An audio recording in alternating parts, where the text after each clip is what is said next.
Good morning students, कैसे हैं आप लोग। आज हम अपनी लेक्चर सीरीज का सेकंड वीडियो स्टार्ट करते हैं। ये है आपका लेक्चर 3.1।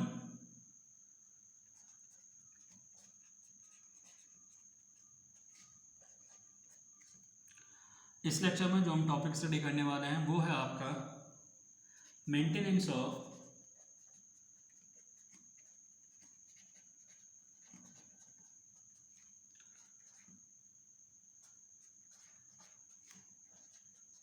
स्टेडी करंट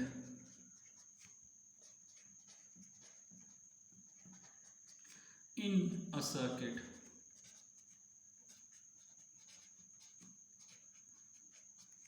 देखिए, maintenance of steady current in a circuit study करने से पहले मैं आप लोगों के साथ maintenance of water flow study करना चाहूँगा, क्योंकि आप सभी जानते हैं कि वाटर फ्लो और करंट फ्लो दोनों ही एक दूसरे के एनालॉगस हैं। सो स्टार्ट करते हैं। लेट्स सपोज हमारे पास दो बीकर हैं, beaker P and beaker Q। ये दोनों ही बीकर बेस में पाइप AB के थ्रू एक दूसरे से कनेक्टेड है। ये एक स्टॉप कॉर्क है जो AB को एक दूसरे से सेपरेट करता है।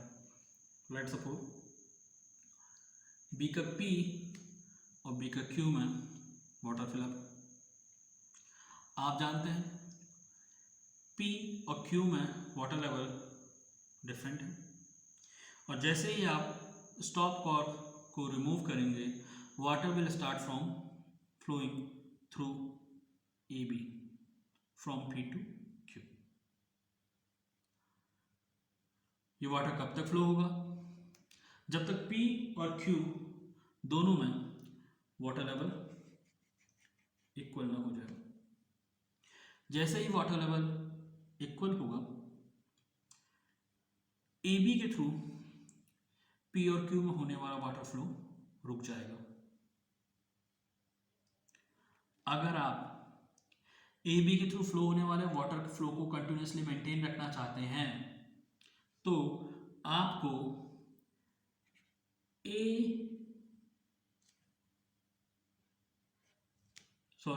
आपको P और Q के बीच में जो हाइट डिफरेंस है उसे मेंटेन रखना होगा। तो यहाँ पे हमने कुछ पॉइंट ऑब्जर्व किए हैं। वो पॉइंट कुछ इस तरह से हैं। नंबर 1 पॉइंट कि water will flow from higher water level to lower water level.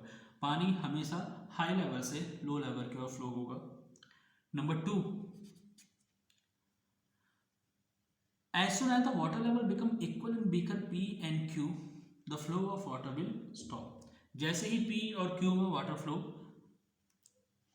जैसे ही बीकर P और Q में वाटर लेवल इक्वल हो जाएंगे, AB के थ्रू फ्लो होने वाला वाटर रुक जाएगा।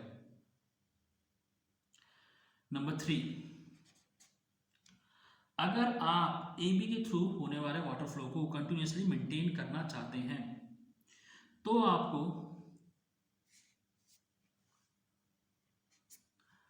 P और Q के बीच में इस हाइट डिफरेंस को मेंटेन करना होगा। तो ये 3 पॉइंट हमने यहाँ पे सीखे हैं, और इन्हीं 3 पॉइंट का यूज हम करने जाएंगे आपका in the study of maintenance of steady current in a circuit. तो देखिएगा, लेट सपोज हमारे पास दो टर्मिनल हैं। This is our terminal A, this is our terminal B। Terminal A आपका हायर पोटेंशियल पे है, so this will serve as a positive terminal. Terminal B आपका लोअर पोटेंशियल पे है, so this will serve as a negative terminal. अगर आपको terminal A और terminal B को किसी कंडक्टिंग वायर के थ्रू आपस में कनेक्ट करते हैं तो आप जानते हैं क्या होगा। जैसे लिक्विड में आपका वाटर फ्लो में आपने देखा कि water will always flow from high level to lower level. Similarly, the positive charge or the conventional current always flow from higher potential to lower potential. This is the first point. Number 2, जैसे आपने water flow में देखा था कि जैसे ही दोनों beaker P और Q में वाटर लेवल इक्वल हो जाता है, वाटर फ्लो रुक जाता है। Similarly as soon as the potential at the terminal A and B become equal, the current flow will stop. Number 3, water flow में आपने देखा था कि अगर आप कंटिन्यूस वाटर फ्लो को मेंटेन करना चाहते हैं तो आपको बीकर P और बीकर Q में वाटर लेवल के बीच हाइट डिफरेंस को मेंटेन करना होगा। वैसे ही अगर इस सिचुएशन में आप कंडक्टिंग वायर में कंटिन्यूस करंट फ्लो कराना चाहते हैं तो आपको टर्मिनल A और टर्मिनल B के बीच में पोटेंशियल डिफरेंस को मेंटेन करना होगा। तो ये 3 पॉइंट हैं। अब एक बार वापस जाते हैं अपने से अर्लियर टॉपिक पे। देखिएगा क्वेश्चन ये रेज होता है कि हम P और Q के बीच में हाइट डिफरेंस को कैसे मेंटेन रखें। सो एक सिंपलेस्ट तरीका ये है कि आप एक एक्सटर्नल डिवाइस लें, लेट सपोज एक पंप लें। ये पंप क्या करे, स्टेडी रेट पे Q से वाटर रिसीव करे और उसे P पर ड्रॉप करे। तो क्या होगा, बीकर P और बीकर Q के बीच में वाटर लेवल में जो हाइट डिफरेंस है वो मेंटेन रहेगा, और जब तक ये हाइट डिफरेंस मेंटेन रहेगा A और B के बीच में वाटर कंटिन्यूसली फ्लो होता रहेगा। सिमिलरली इस सिचुएशन में अगर आप एक एक्सटर्नल डिवाइस लेते हैं, या आप ये कहें कि अगर आप एक सोर्स ऑफ EMF लेते हैं जो क्या करे, टर्मिनल A और टर्मिनल B के बीच में पोटेंशियल डिफरेंस को मेंटेन करे, तो A और B के बीच में थ्रू दिस कंडक्टिंग वायर आपका जो करंट है वो कंटिन्यूसली मेंटेन रहेगा। अब क्वेश्चन ये रेज होता है कि आपका जो सोर्स ऑफ EMF है वो किस तरह से A और B के बीच में पोटेंशियल डिफरेंस को मेंटेन रखेगा। अर्लियर केस में तो आपने देखा था कि जो आपकी मोटर थी वो क्या कर रही थी, वो आपका बीकर Q जिस पे लो वाटर लेवल है वहां से वाटर रिसीव करके उसे बीकर P जहाँ पे हाई वाटर लेवल है वहां पर ड्रॉप कर रही थी, जिस वजह से दोनों बीकर्स के बीच में आपका हाई डिफरेंस मेंटेन रहता है और AB के थ्रू आपको कंटिन्यूस वाटर फ्लो मिलता है। अगर आप इस सिचुएशन में देखें तो यहाँ पे जो आपका सोर्स ऑफ EMF है, क्या है, सोर्स ऑफ EMF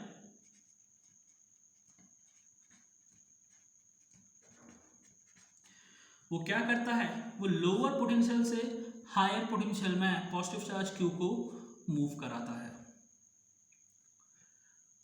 आपका जो सोर्स ऑफ EMF है वो क्या करता है, वो आपका लोअर पोटेंशियल से नेगेटिव पोटेंशियल में पॉजिटिव चार्ज को मूव कराता है, जिससे दोनों टर्मिनल्स के बीच में पोटेंशियल डिफरेंस मेंटेन रहता है, और जब तक ये पोटेंशियल डिफरेंस मेंटेन रहेगा आपका कंडक्टिंग वायर के थ्रू कंटिन्यूसली करंट फ्लो होता रहेगा। ये सोर्स ऑफ EMF क्या है, ये सोर्स ऑफ EMF आपका बैटरी हो सकती है, कोई भी इलेक्ट्रोकेमिकल बैटरी या सेल हो सकता है, या जनरेटर हो सकता है।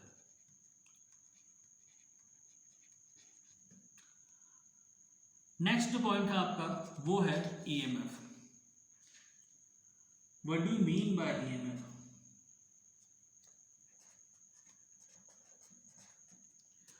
जैसा कि मैंने आपसे कहा, जो आपका सोर्स ऑफ EMF है इट मे बी बैटरी और it may be a generator. So let's suppose एक बैटरी कंसिडर करते हैं। यह आपका बैटरी का स्कीमेटिक डायग्राम है। Let's suppose this is your terminal A serve as a positive terminal, this is your terminal B serve as a negative terminal।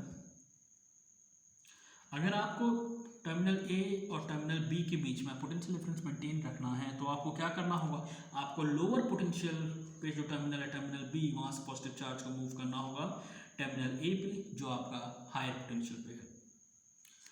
आप जानते हैं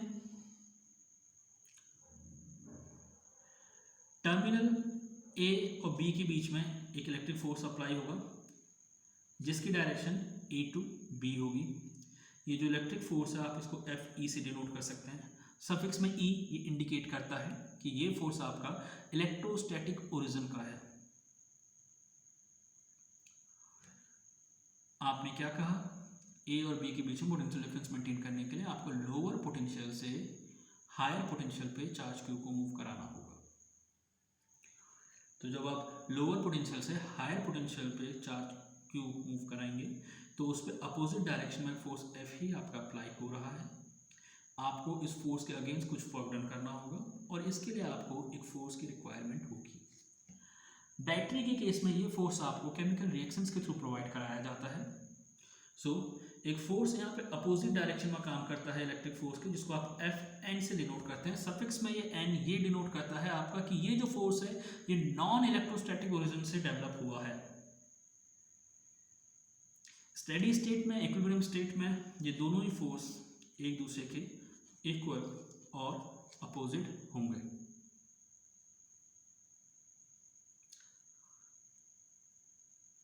तो ये कैलकुलेट करते हैं कि जो हमारा सोर्स ऑफ ईएमएफ है उसे क्यू चार्ज को बी से ए तक मूव करने में कितना वर्क डन करना पड़ा। लेट सपोज अगर आपका टर्मिनल ए और बी के बीच के जो डिस्टेंस है वो स्मॉल डी है। So the work done by non electrostatic force, work done bye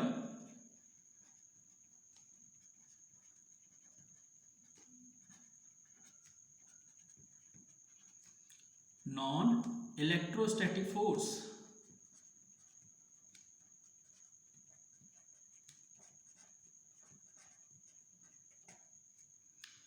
W is equal to कितना है आपका एफ एन इंटू डी। यहां पे D क्या है, दोनों टर्मिनल के बीच का distance.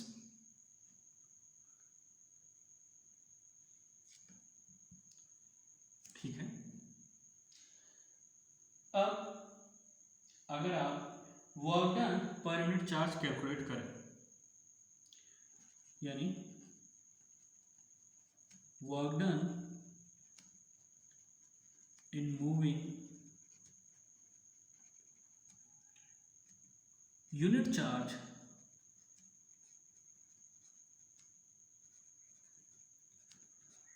From B to A, तो ये कितना होगा, ये हो जाएगा आपका W upon Q।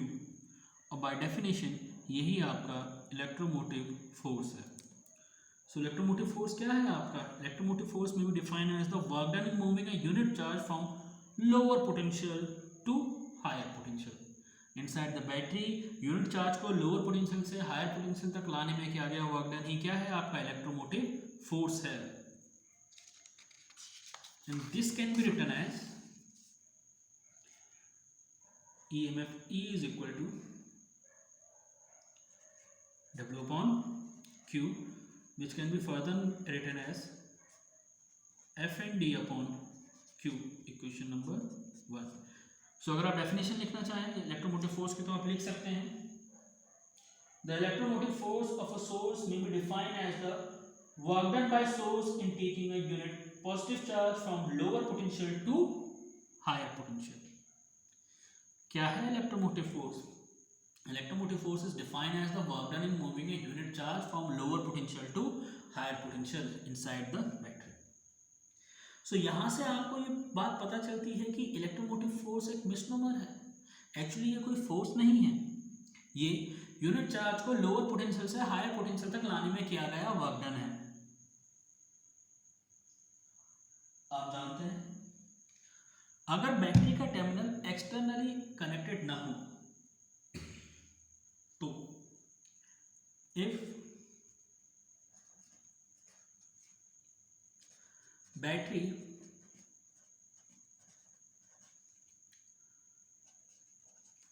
Is in open circuit,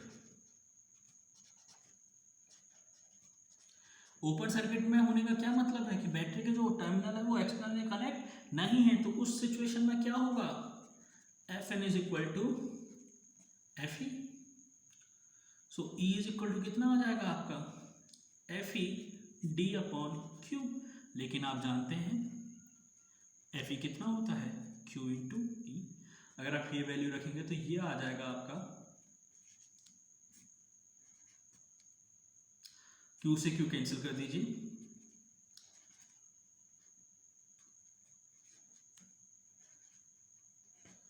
जहाँ पे V क्या है, पॉजिटिव और नेगेटिव टर्मिनल के बीच पोटेंशियल डिफरेंस, जिसे आप टर्मिनल पोटेंशियल भी कहते हैं।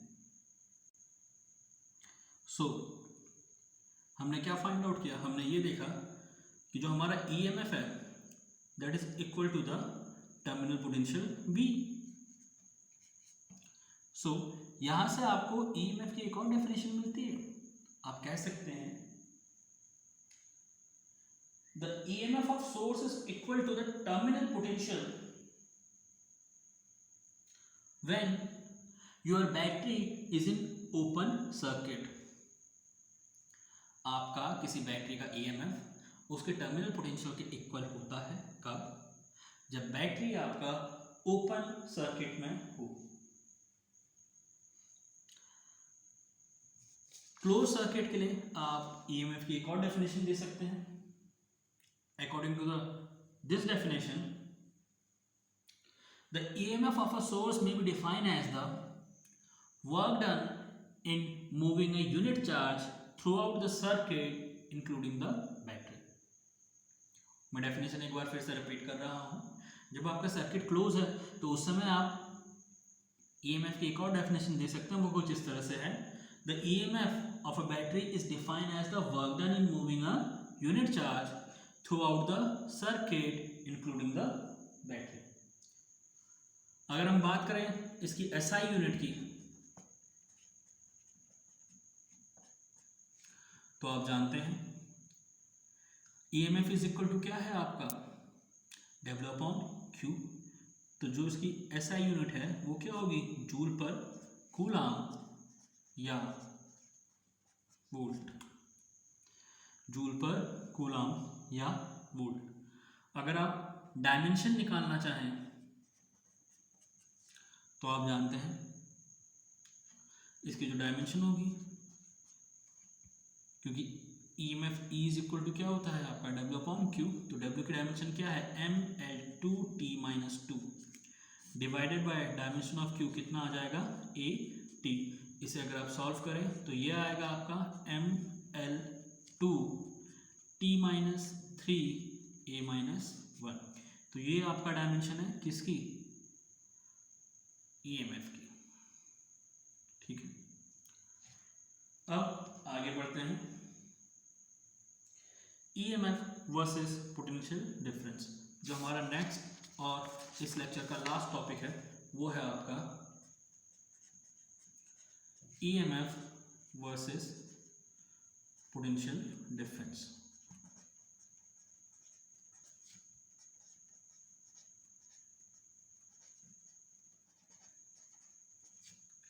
देखिए जो इसमें फर्स्ट डिफरेंस है आपका वो ये है, EMF is defined as the work done in moving a unit charge throughout the circuit including the battery। जबकि आपका पोटेंशियल डिफरेंस है, it is the amount of work done in taking a unit charge from one point to another। इसे कुछ इस तरह से मैं example देखिए एक बार आपको समझाना चाहूँगा कि लेट सपोज अगर आपके पास कोई बैटरी है, ये उसका पॉजिटिव टर्मिनल है, ये उसका नेगेटिव टर्मिनल है, और ये वायर है जिसके थ्रू आपका करंट फ्लो हो रहा है। अगर वायर में दो पॉइंट हैं P एंड Q और ये बैटरी के टर्मिनल है A एंड B, तो यूनिट चार्ज को P से Q तक ले जाने में किया गया वर्क डन, और पूरे वायर में किसी भी दो पॉइंट के बीच में यूनिट चार्ज को मूव कराने में किया गया वर्क डन क्या है आपका, पोटेंशियल डिफरेंस। जबकि इसी यूनिट चार्ज को through out the circuit including the battery ले जाने में जो वर्क डन किया गया है वो क्या है आपका, EMF। जो सेकेंड इनमें डिफरेंस है वो क्या है, देखिए EMF आपका नॉन इलेक्ट्रोस्टैटिक ओरिजिन का है। इसका जो ओरिजिन है EMF का वो कैसा है आपका, नॉन इलेक्ट्रोस्टैटिक। जबकि पोटेंशियल का जो ओरिजिन है आपका पोटेंशियल डिफरेंस का वो कैसा है आपका इलेक्ट्रोस्टैटिक।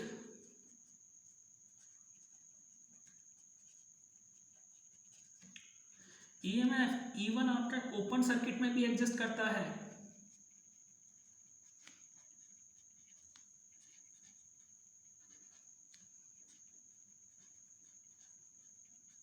पोटेंशियल डिफरेंस आपका ओपन सर्किट में एग्जिस्ट नहीं करता।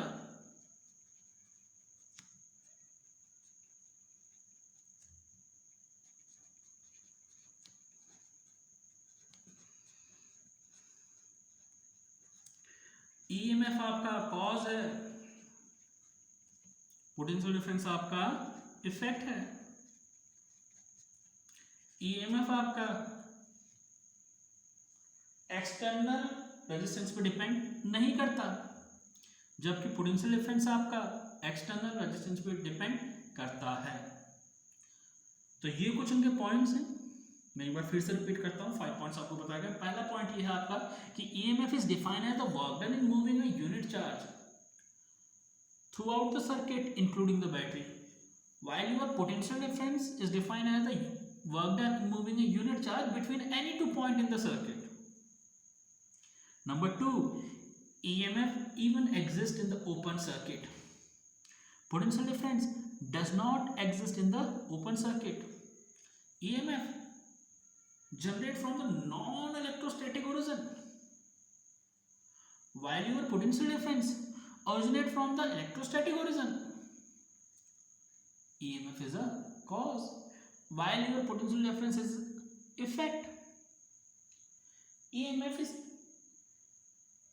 independent of the external resistance of the circuit, while your potential difference depend on the existence of external resistance. तो बच्चों ये अभी तक आज के टॉपिक्स हैं जो आपको पढ़ाए गए हैं। आई होप कि अगर आपको समझ में आए। किसी भी बच्चे को अगर कुछ समझ में नहीं आता है तो वो मुझसे पूछ सकता है। आज के लिए इतना ही, धन्यवाद।